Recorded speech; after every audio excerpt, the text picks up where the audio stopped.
10월부터 11월까지 이제 저희가 외로움이라는 주제를 가지고 같이 이야기를 나누고 있는데, 오늘은 우리들의 삶 가운데 갑작스럽게 찾아올 수 있는 외로움의 상황 중에 하나에 대해서 여러분들과 이야기해 보려고 합니다. 그것은 무엇이냐면, 소중한 관계에 갈등이 일어날 때 우리는 외로워질 수 있는 거죠. 그리고 갈등에서 끝나는 것이 아니라 그 갈등이 더욱더 심화됨에 따라서 그 소중한 관계가 완전히 깨어져 버리면 우리는 외로움과 함께 너무나도 큰 슬픔에 빠질 수 있기 때문에, 어떻게 하면 갈등 속에서 우리의 이 소중한 관계를 지킬 수 있는지에 대한 이야기를 오늘 여러분들이랑 이야기 나눠 보도록 하겠습니다. 제 인생을 바꾼 두 가지 기도가 있었어요. 그 첫 번째 기도는요, 하나님 저를 좀 도와주세요 라는 이 기도가 제 인생을 바꿨습니다. 하나님 정말 도와주시더라고요. 물론 제가 원하는 시간 그리고 제가 원하는 방법대로 도와주실 때도 있지만, 더 많은 경우는 제가 생각지 못했던 시점과 방법을 통해서 하나님이 저를 도와주십니다. 그 시점과 방법의 간극 또는 간격 때문에 때로는 목사이라 할지라도 하나님에 대한 섭섭함을 느낄 때도 있었고요, 또 신앙의 슬럼프가 찾아올 때도 있었습니다. 그러나 제 삶을 돌아보았을 때 하나님의 도우심이 없으면 내 인생은 설명할 수 없다라는 마음이 여전히 있습니다. 하나님께 도와달라는 그 기도가 저를 바꿨고요, 또 하나의 기도가 제 삶을 완전히 바꿔 놓았는데, 그 기도가 만남의 축복입니다. 하나님 저한테 만남의 축복을 주세요 라고 기도드렸습니다. 왜냐하면 저는 어렸을 때부터 굉장히 외롭게 살았습니다. 제가 말씀을 전할 기회가 있으면 가끔씩 이야기를 했는데, 이제 저희 아버지가 군인이시다 보니까, 아버지를 군인들이 이제 이사가 잦잖아요. 이동이 잦다 보니까 아버지 따라다니면서 저는 초등학교 6년 동안 5번 전학했고, 중학교 3년 동안 또 3번 전학을 했습니다. 그러다 보니까 저는 어렸을 때부터 오랫동안 우정을 나눠온 분들을 보면 너무 부러운 거예요. 그리고 나와는 해당 사항이 없는 소중한 추억들이라고 생각을 했어서 하나님께 만남의 축복을 달라고 그렇게 기도를 많이 했습니다. 그러면 하나님께서 정말로 만남의 축복을 주시더라고요. 물론 제가 느끼기에 생각보다 빨리 만남의 축복을 주시는구나 라고 생각될 때도 있지만, 또 반대로 이 만남의 축복이 참 더디 오는구나 라고 느낄 때도 있습니다. 그런데 방법은 늘 똑같았어요. 하나님을 먼저 찾으면 하나님은 신기하게 사람을 보내시더라고요. 여러분들은 사람 잘 보세요?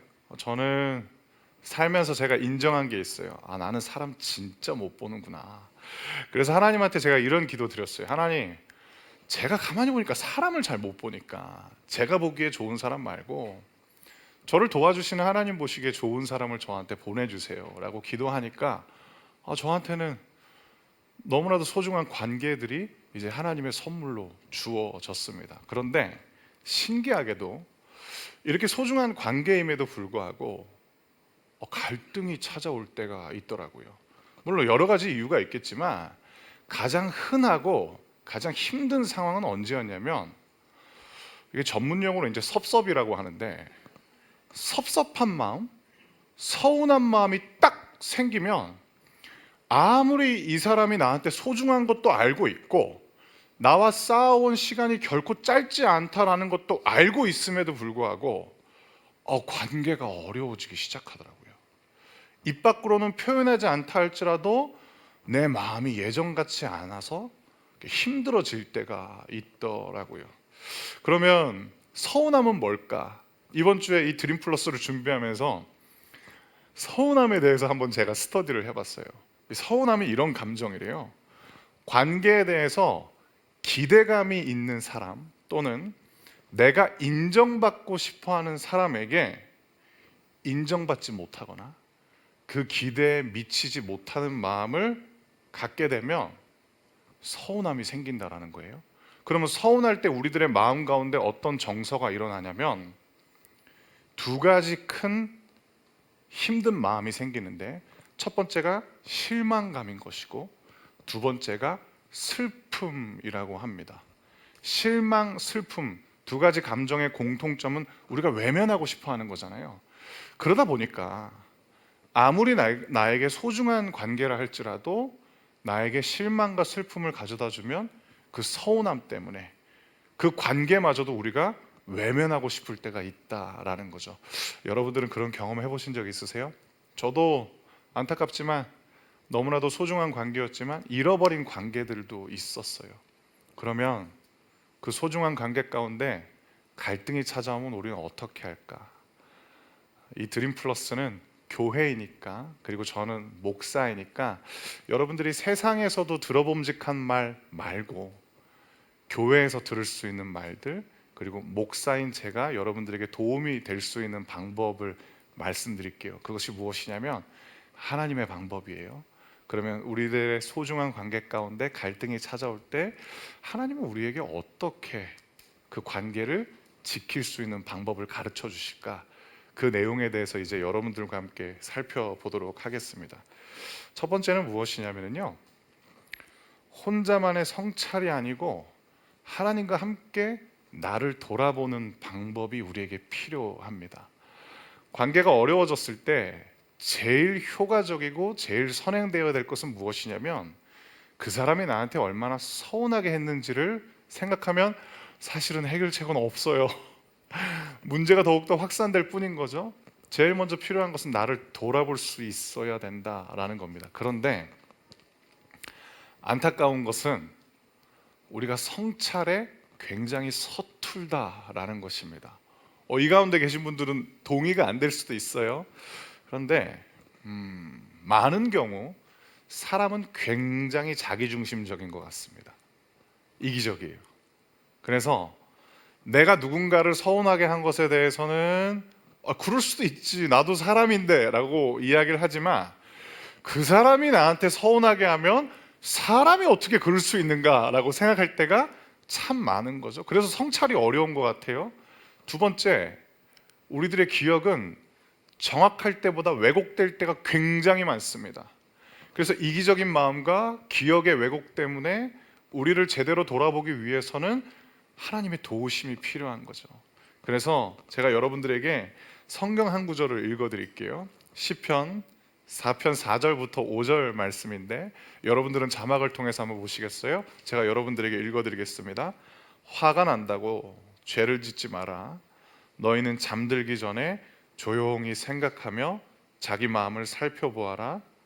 5절 주께 올바른 제사를 드리고 여호와를 믿고 의지하여라 라는 이 말씀, 4절을 자막으로 한번 띄워주시겠어요?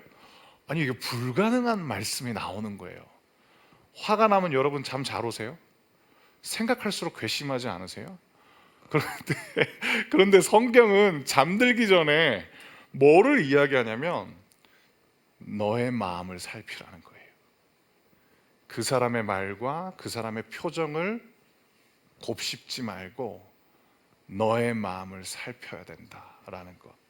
많은 생각을 하게 합니다. 나의 마음? 나의 마음을 어떻게 살필 수 있을까? 그리고 5절을 또 한번 띄워주시겠어요? 5절을 보시면 주께 올바른 제사를 드리고 여호와를 믿고 의지하여라 라는 것은 무엇이냐면 간단하게 설명드릴게요. 하나님의 도우심을 구하라는 거죠. 하나님, 저는 이기적이고 제 기억은 왜곡되기가 쉬운데 하나님, 저를 돌아보는 일이 필요합니다. 하나님, 저를 도와주십시오 라고 기도하면 내 마음을 제대로 돌아볼 수 있게 된다라는 것입니다. 그러면 어떻게 되느냐? 서운할 때는 하지 않았던 질문을 나에게 하게 돼요. 그 질문은 이런 겁니다. 그 사람에 대한 나의 요구와 기대는 정당하고 적절했을까? 그리고 친하다는 이유로 그 사람에게 혹시 나의 요구와 기대가 지나친 것은 아니었을까? 그러다 보니까 그 사람이 내 가까이에 있었지만 내가 그 사람을 뒤로 물러나게 한 것은 아니었을까라는, 예전에는 하지 못했던 질문을 이제 우리 스스로에게 할 수 있다라는 것입니다. 여러분, 하나님이 여러분과 함께 계시면은요, 하나님이 여러분들을 도와주시면 자책이나 상대방에 대한 원망이 아니라 진짜 우리를 돌아볼 수 있게 되는 것입니다. 제가 교회에서 목사로 일을 하고 있는데 하루는 제가 생각할 때는 저랑 아주 친하고, 그리고 제가 생각할 때는 제가 굉장히 잘해줬다라고 생각했던 한 분이 저한테 와가지고 서운하다라고 이야기를 하시는 거예요. 근데 제가 굉장히 옹졸한 편이거든요. 속이 좁아요. 잘 받아들였어야 되는데 그 말씀을 제가 너무 당황하면서 뭐라고 얘기하냐면, 그 말을 하시니까 제가 너무 서운하다고 이야기를 한 거예요. 참고로 그분 다행히 교회 떠나시진 않으셨어요. 계속 이야기를 이어가 볼게요. 근데 그분이 저한테, 목사님, 저는 목사님을 원했었다고. 제가 고민이 생길 때 저는 목사님하고 이야기를 하고 싶었고, 제가 그때마다 목사님을 찾았는데 안타깝게도 목사님은 저를 소중히 여겨주시지 않는 것 같아서 제가 목사님한테 서운하다라고 이야기를 하시는 거예요. 이 목사의 직업병이 사과를 잘해요. 그래서 제가 그 앞에서는 이제 미안하다고 사과했지만 마음속에 이제 섭섭이가 찾아온 거죠. 그때 제가 어떻게 했냐면 하나님한테 도와달라고 기도했습니다. 하나님, 저를 도와주십시오. 분명히 제가 뭔가를 잘못한 것 같은데 그냥 입으로만 사과하는 것이 아니라 저를 좀 돌아볼 수 있게 해주십시오라고 기도하자 저의 문제점이 발견됐어요. 그것이 무엇이냐면, 여러분들도 잘하고 싶으신 일이 있으시죠?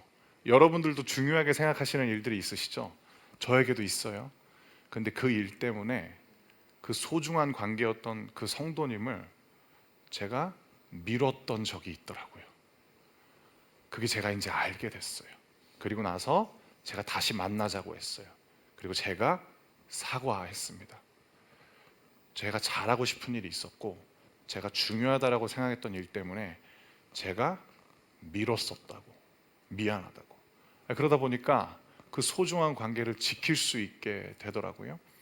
여러분들도 혹시 누군가가 여러분들에게 서운하다라고 말씀하셨거나 또는 여러분들이 누군가에 대한 서운한 마음이 드셨다면 여러분들에게 필요한 것은 성찰입니다. 그런데 하나님의 도우심을 구해 보시길 바랍니다. 그러면 기억의 왜곡, 이기적인 마음으로부터 하나님께서 여러분들을 지켜주실 것이고, 진짜 여러분들에게 필요한 나를 정직하게 돌아볼 수 있는 시간을 선물로 주실 것입니다.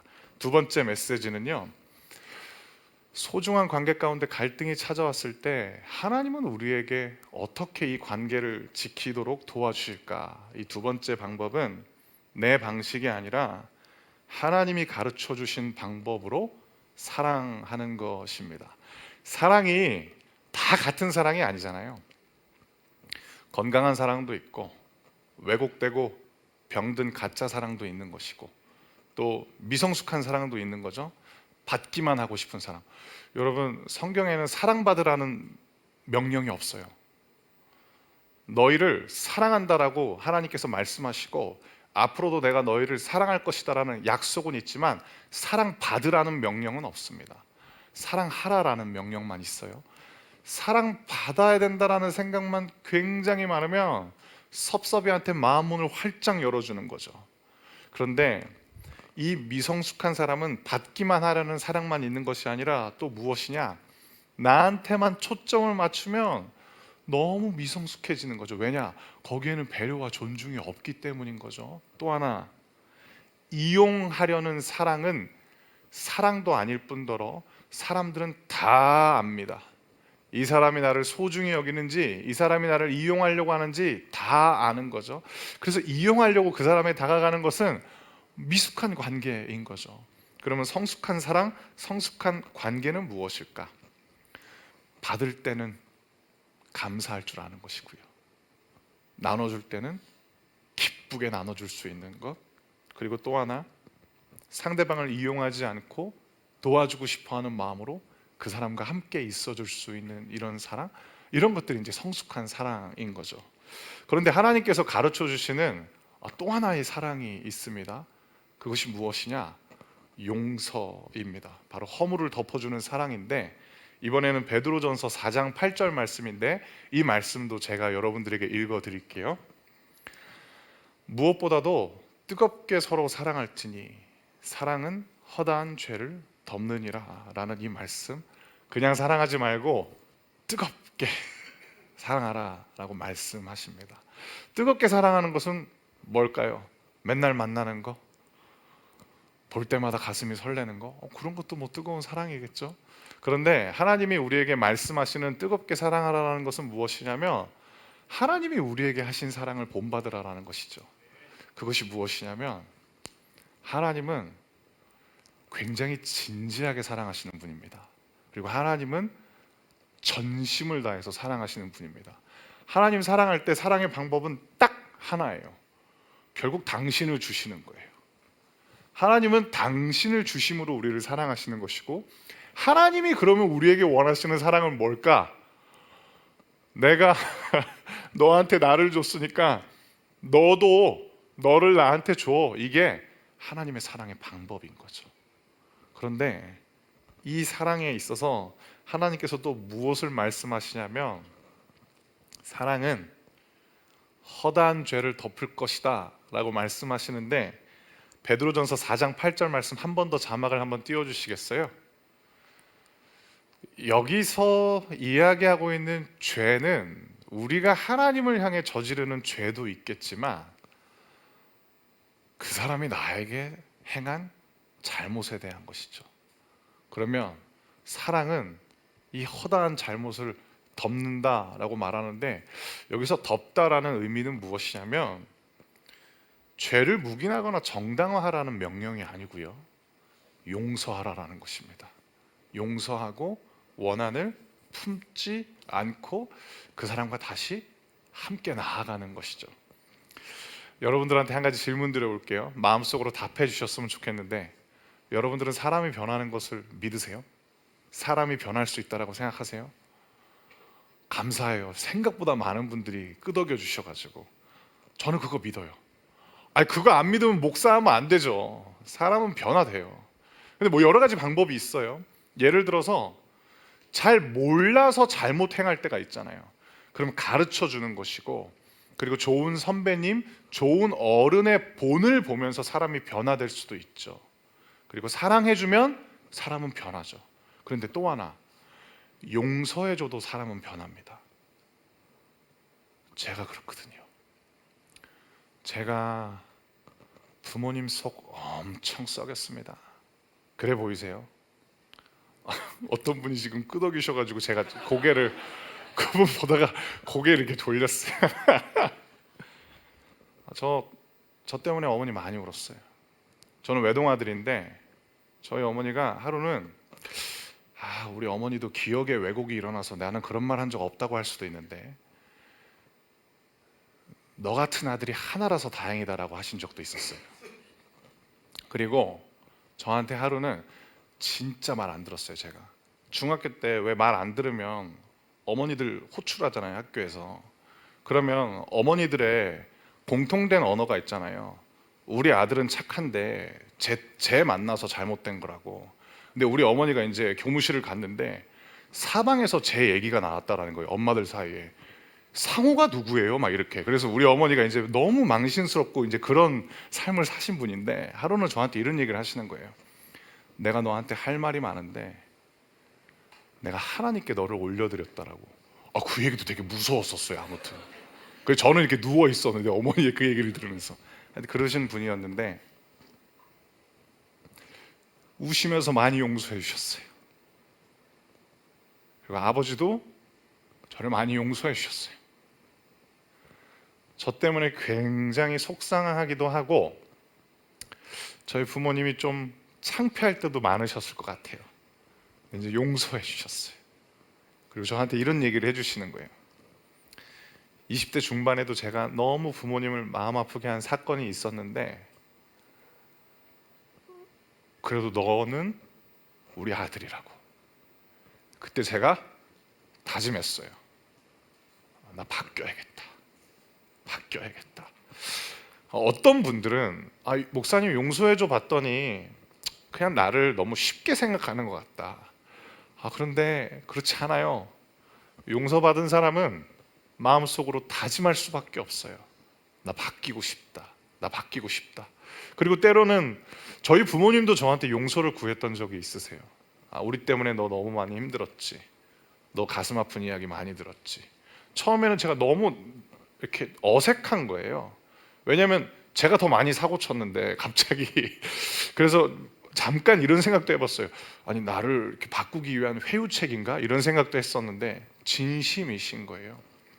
그렇게 서로를 용서하다 보니까 너무 친해요. 아버지하고도 친하고 어머니하고도 친하고 40대 아저씨지만 부산에 계신 부모님이 너무 보고 싶어요. 그게 용서를 통해서 우리의 소중한 관계를 지켰기 때문이다 라는 생각을 하게 되었습니다. 하나님이 가르쳐 주신 사랑의 방법 중에 용서를 한번 선택해 보셨으면 좋겠어요.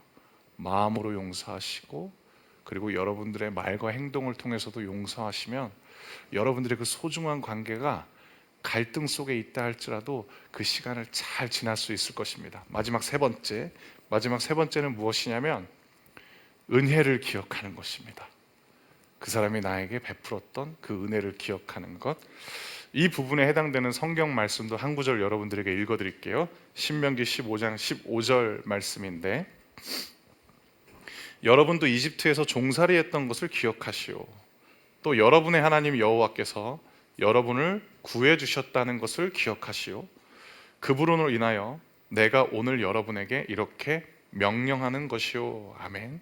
이 말씀인데 하나님의 은혜를 기억하면 하나님의 은혜, 하나님과의 관계가 소중해지는 것처럼 사람이 나에게 베풀어 준 은혜를 기억해도 그 사람과의 관계의 소중함을 우리는 기억할 수 있는 거죠. 관계는 절대로 저절로 형성되지 않습니다. 그리고 관계는 시간이 깊어지게 하는 것도 아니고 시간이 맺어주는 것도 아닙니다. 누군가의 호의와 은혜를 통해서 관계가 시작되는 것이고 유지되는 거죠. 여러분들에게 소중한 관계는 분명히 그 사람이 여러분에게 베풀어준 은혜가 있었기 때문입니다. 여러분 그 은혜를 기억해 보셨으면 좋겠어요. 그 사람이 나한테 잘못한 일 기억하지 마시고 여러분들이 기억하셔야 될 것은 무엇이냐면 그 사람이 나에게 해준 그 소중한 은혜들. 하나님이 저에게 주신 큰 선물 중에 하나가 제가 보기와는 다르게 기억력 되게 좋습니다. 특별히 저한테 잘해준 거 저 잘 안 까먹습니다.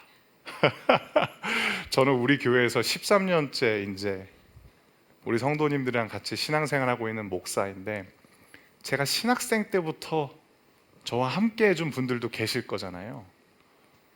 너무 감사하더라고요.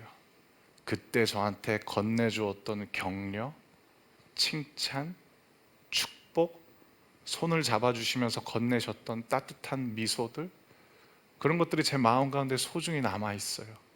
그래서 저는 이런 생각을 하게 됐어요. 그분들이 막 잘해주실 때 마음속으로 뭘 다짐하냐면 기억하자. 이 시간을, 저분의 마음을 기억하자. 여러분들에게도 동일하게 말씀드립니다. 혹시 여러분들에게 있는 그 소중한 관계에 갈등이 생긴 게 좀 있으세요? 그러면 그 사람이 여러분들에게 행하신 그 은혜, 호의, 선행을 기억해 보셨으면 좋겠습니다. 그 기억을 통하여서 여러분들의 관계가 다시금 회복될 수 있을 것입니다.